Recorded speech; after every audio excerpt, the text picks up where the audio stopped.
So now we're going to talk a little bit about the program and what goes into the program. We always start off with an introductory session.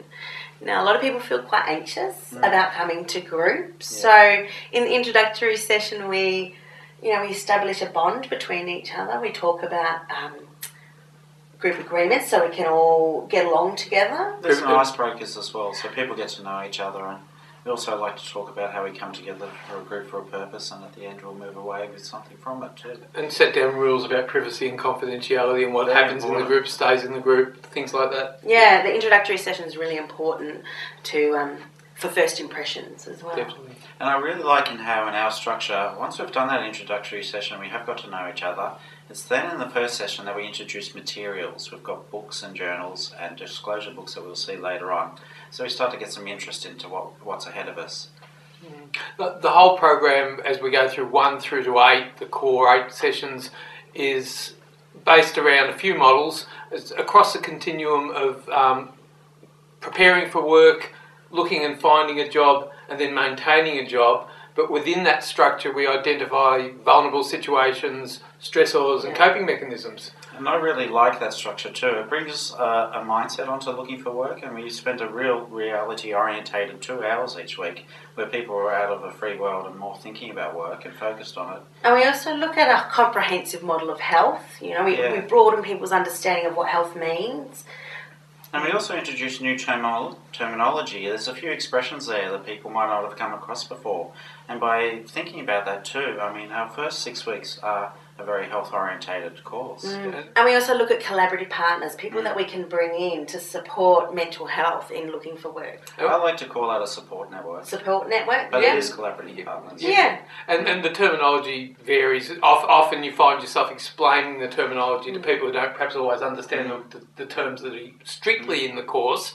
That being said, a lot of what we teach people and what they write down in their journals and in the workbook is stuff they already know, but perhaps don't know they know. One of my favourites was a weekly planner, just to put down 3 favourite things or important things that you had to do in the week to come, and maybe 3 things that you wanted to do, and actually fit them into a structured week. It's similar to that, the goal setting that happens at the end of many of the weeks, talking about specific, measurable, achievable, realistic, and time frame smart goals. Yeah. And I always lead as a peer educator with a nice simple one so that people don't set themselves up to fail. Well, my favourite part about the HOPE program is having a peer educator. I really enjoy putting lived experience into the content of the program, making links with other people in the group. There was also one thing I noticed about the goals is at the very end, and it builds up to this, and there's many things that build up in the program that people sort of start to understand the end. We do long-term goals, where we put some short-term goals together and we get a bigger picture. And in terms of learning as you go through the program, we do revise almost every week, and we go back over the same things. Not excessively, but there is a lot of reinforcing that goes on so that it really does sink in. Yeah, you've got really strong building blocks. Yes, exactly. Well put. And you just take it one step at a time. We've got 6 weeks of health and 6 weeks of employment. Disclosures are a very important lesson for us. It's always a very big issue. We've studied hard here ourselves as peer educators about how to deliver that. But how do you find working with a co-facilitator? There's a health professional beside us in every course. Somebody who, in my experience, has known a lot about stress, and that's been their strength in the classes. Yes, as a facilitator, I've now delivered 1 complete program. Yeah. And I'm in the middle, I've just begun actually, my 2nd program. I was trained last year.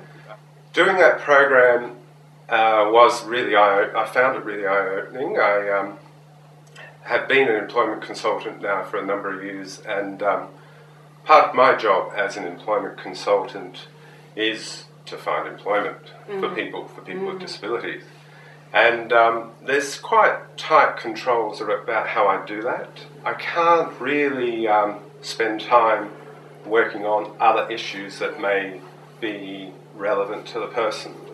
So health occupation issues. is the focus. Occupation is the focus, yeah. Right. And so now what I've found with the program, with the HOPE program, is that I can see how, through my job, I can actually spend some time focusing and working with people on that other side of it's just tied in with getting a job. It's all interwoven, isn't it? For sure. Health and occupation together. Yeah. And so with the program then, the way the program is set up, and it takes place over a number of weeks, and each session builds upon, as we've talked about, builds upon previous sessions. It takes it nice and it's manageable. It takes it nice and steadily for all the participants. So I'm able to then take some of what I've learned, and I find I'm doing this now, take what I've learned through the training, through participating as a facilitator, and bring it back to my job.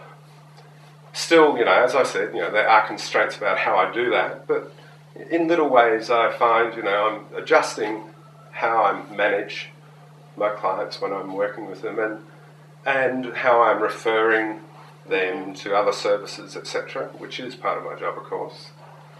So overall, I've got to say it's really benefited me. I've gained a lot out of being involved in the training and then doing the program.